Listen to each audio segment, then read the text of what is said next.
Ukraine में जो अब तक नहीं हुआ, पहली बार हुआ भयंकर खेल। पुतिन की धमकी ने उड़ा दिए बाइडेन के होश, अमेरिका में मचा हड़कंप। पुतिन से बचने की जुगत में लगा अमेरिका, कहा पुतिन कर सकते हैं परमाणु हमला।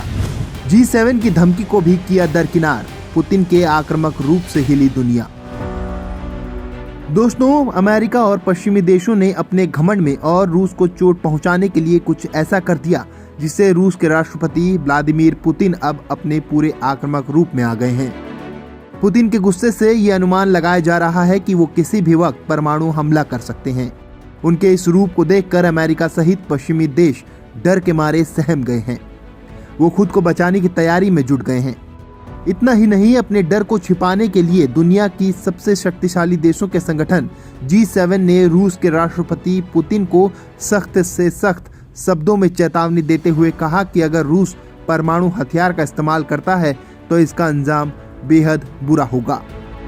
लेकिन पश्चिमी देश जानते हैं कि उन्होंने पुतिन को ऐसी जगह चोट पहुंचाई है जिसे रूस की शान समझा जाता था, और पुतिन अपने जख्म का बदला पश्चिमी देशों से जरूर लेगा। पुतिन की धमकी का भी असर देखने को मिल रहा है। वो G7 देशों की वार्निंग को नजरअंदाज करते हुए यूक्रेन पर बम और मिसाइल बरसा रहे हैं। वहीं अब तक पुतिन की धमकियों को गीदड़ भभकी मानने वाले पश्चिमी देश ये समझ गए हैं कि पुतिन अब किसी भी हद तक जा सकते हैं, और इसके लिए वो खुद को बचाने की तैयारी में जुट गए हैं। तो क्या वास्तव में ये तीसरे विश्व युद्ध का आगाज हो चुका है? और अमेरिका ने इस वक्त कुछ ऐसे सिग्नल दिए हैं जो अब तक कभी देखने को मिले थे। अमेरिका और यूरोप में ताबड़तोड़ एक सीक्रेट मिशन लॉन्च भी कर दिया है। जो यूक्रेन युद्ध थमता जा रहा था, वो आखिर अब आक्रामक क्यों हो गया? और बड़ी बात ये कि क्या दूसरे विश्व युद्ध की एक खास घटना से क्यों इसे जोड़ा जा रहा है? दोस्तों, मेरे साथ वीडियो पर बने रहिए, क्योंकि अब मैं कुछ आपको बताने वाला हूँ, वो आपकी आंखें चार करने वाला है, क्योंकि कड़ियां जुड़ चुकी हैं और धमाका का इंतजार है। पुतिन की शान कहलाने वाला क्रीमिया ब्रिज हुआ तबाह। क्या पर्ल हार्बर मूवमेंट साबित होगा क्रीमिया ब्रिज पर यूक्रेन का हमला? गुस्से से बौखलाए पुतिन ने कर डाली परमाणु हमले की तैयारी। दोस्तों, पिछले 7 महीने से यूक्रेन रूस के युद्ध के शुरू होने के साथ ही पुतिन लगातार ये धमकी दे रहे हैं कि वो रूस की रक्षा के लिए परमाणु हथियारों का इस्तेमाल करने से कतराएंगे नहीं। उन्होंने पश्चिमी देशों को धमकाते हुए कहा था कि वो इस बात को लेकर झांसे में ना रहें, ये कोई गीदड़ भभकी नहीं है। हालांकि कुछ जानकार इसे पुतिन की गीदड़ भभकी ही मान रहे हैं, लेकिन अमेरिका समेत पश्चिमी देश पुतिन की इस धमकी को गंभीरता से ले रहे हैं। हालांकि अब जब रूस ने यूक्रेन का 18% हिस्सा खुद में मिला लिया है, लेकिन इसी बीच रूस के शान कहलाने वाला क्रीमिया ब्रिज पर हमला हो गया। क्रीमिया ब्रिज को पुतिन रूस की शान समझते थे। एक भीषण ब्लास्ट में 3 खरब रुपए की लागत से बीच समंदर पर बने ये ब्रिज तबाह हो गया।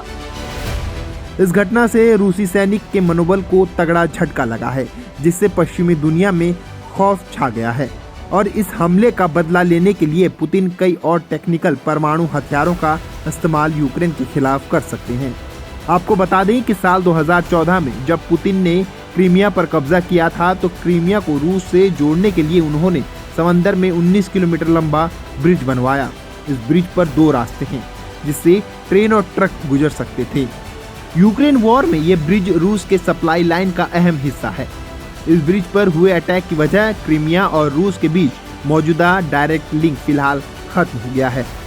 दोस्तों, रूस यूक्रेन वॉर का जो मौजूदा हाल है, उससे दूसरे विश्व युद्ध की याद आती है, जब 7 सितंबर 1941 में जापान ने अमेरिका की नौसैनिक अड्डे पर्ल हार्बर पर हमला किया था।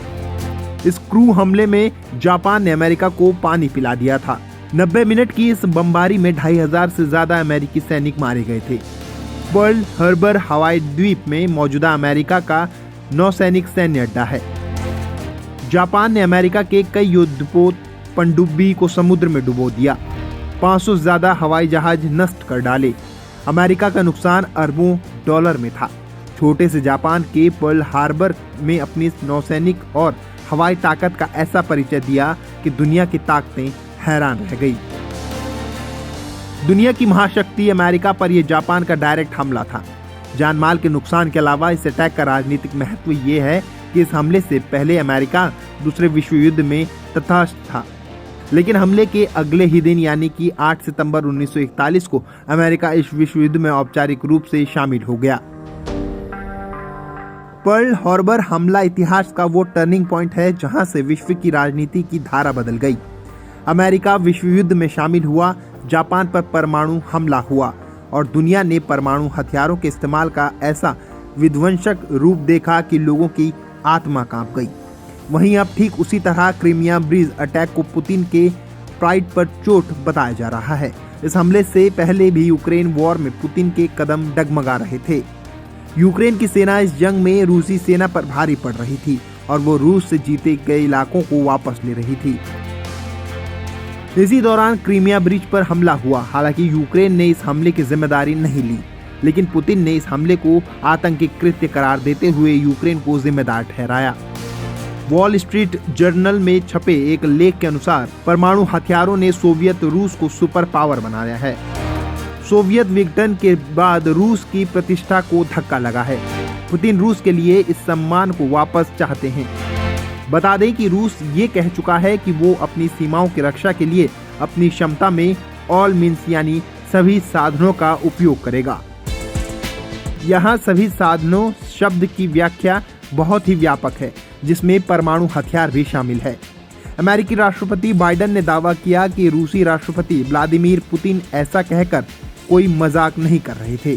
क्रीमिया ब्रिज पर हमले के बाद अगर पुतिन किसी भी तरह से परमाणु हथियार का इस्तेमाल, जिसकी आशंका फिलहाल नहीं है, लेकिन अगर वो ऐसा करते हैं तो आधुनिक इतिहास में इस घटना का वही महत्व होगा जो दूसरे विश्व युद्ध के दौरान पर्ल हार्बर हमले का था। फिलहाल G7 देशों ने पुतिन को ऐसे किसी भी फैसले से बाज आने को कहा है और ऐसा करने पर अभूतपूर्व अंजाम भुगतने की धमकी दी है।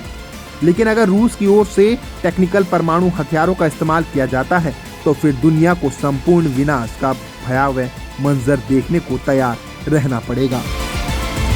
पुतिन की धमकी से सहमा अमेरिका। पश्चिमी देश कर रहे परमाणु हमले से बचने की तैयारी।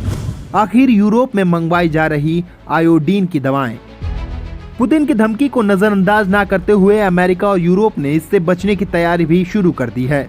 उन्होंने आयोडीन की दवाएं मंगानी शुरू कर दी हैं। इस दवा का इस्तेमाल परमाणु हमले की स्थिति में रेडिएशन लीक होने पर किया जाता है। जो बाइडेन की सरकार ने हाल ही में $290 मिलियन यानी लगभग 2400 करोड़ रुपए की एंटी रेडिएशन दवा खरीदने का ऐलान किया है। अमेरिका के department of health and human service ने पुष्टि की है कि रेडियोलॉजी या न्यूक्लियर इमरजेंसी के बाद लोगों की जान बचाने के लिए ऐसा किया जा रहा है। ये दवा वयस्कों के साथ साथ बच्चों को भी रेडिएशन से बचा सकती है। डिपार्टमेंट का कहना है कि ये दवा एक्यूट रेडिएशन सिंड्रोम यानी ARS का इलाज करने में सक्षम है। ये दवा असल में पोटेशियम आयोडीन की दवा है, जिसे आयोडीन की गोली भी कहते हैं। पिछले महीने यूरोपीय यूनियन ने बताया कि परमाणु हमले की आशंका को देखते हुए यूक्रेन को पोटेशियम आयोडीन की 55 लाख दवा भेजी जा रही है। वहीं रूस और यूक्रेन से सटे पोलैंड में भी इस दवा की मांग बढ़ गई है। पोलैंड के दूसरे प्रांतों में भी ऐसी ही तैयारियां हो रही है। मालोपोल्स्का की 34 लाख आबादी के लिए 55 लाख गोलियां और पोमेरानिया की 23 लाख आबादी के लिए 40 लाख से ज्यादा गोलियां रखी गई हैं। दोस्तों, अब कोई परमाणु हादसा या परमाणु हमला होता है तो उससे रेडिएशन लीक होता है। बड़े परमाणु हमले की स्थिति में बच पाना लगभग नामुमकिन है, लेकिन छोटा परमाणु हमला है और उसे रेडिएशन लीक हो रहा है तो बचा जा सकता है। ये दवा किसी काम में आएगी। पोटेशियम आयोडीन या आयोडीन की दवा हमारे शरीर में रेडियो एक्टिव आयोडीन जाने से रोकती है। ये दवा लेते ही थायराइड ग्रंथि ब्लॉक हो जाती है, जिससे रेडियो एक्टिव आयोडीन अंदर नहीं जा पाता है। थायराइड ग्रंथि बहुत सेंसिटिव होती है। इससे ऐसे समझिए कि जब रेडिएशन लीक होता है तो उससे रेडियो एक्टिव आयोडीन निकलता है। क्योंकि थायराइड ग्रंथि बहुत सेंसिटिव होती है, इसलिए वो रेडियो एक्टिव और नॉन रेडियो एक्टिव आयोडीन में फर्क नहीं कर पाती। ये दवा थायराइड ग्रंथि में आयोडीन जमा कर देती है। ऐसे में अगर रेडियो एक्टिव आयोडीन लीक भी होता है तो थायराइड ग्रंथि में जमा नहीं हो पाता। रेडिएशन लीक होने पर रेडियो एक्टिव आयोडीन सांस लेने या फिर खान पान के जरिए शरीर के अंदर जा सकता है। ऐसे होने पर शरीर के अंदर रेडियो एक्टिव आयोडीन जमा हो जाते हैं, विश्व स्वास्थ्य संगठन के मुताबिक जब रेडियो एक्टिव आयोडीन निकलता है तो वो दो तरह से हमारे शरीर के संपर्क में आ सकता है। पहला बाहरी और दूसरा आंतरिक। बाहरी संपर्क में आने से त्वचा में जम जाता है, जिसे गर्म पानी या साबुन से धोकर हटाया जा सकता है। लेकिन आंतरिक संपर्क में आने पर यह थायराइड ग्रंथि में जम जाता है, जिससे थायराइड कैंसर का खतरा बढ़ जाता है। इससे सबसे ज्यादा खतरा बच्चों को होता है। WHO के मुताबिक 1986 में यूक्रेन के चेरनोबिल न्यूक्लियर प्लांट में जब हादसा हुआ था, तब दूध और खाने के जरिए रेडियो एक्टिव आयोडीन बच्चों के शरीर में चला गया था। इस कारण 4 से 5 साल के बच्चों में भी थायराइड कैंसर के मामले सामने आए थे। अमेरिका के सेंटर फॉर डिजीज कंट्रोल का कहना है कि यह दवा 100% असरदार नहीं है।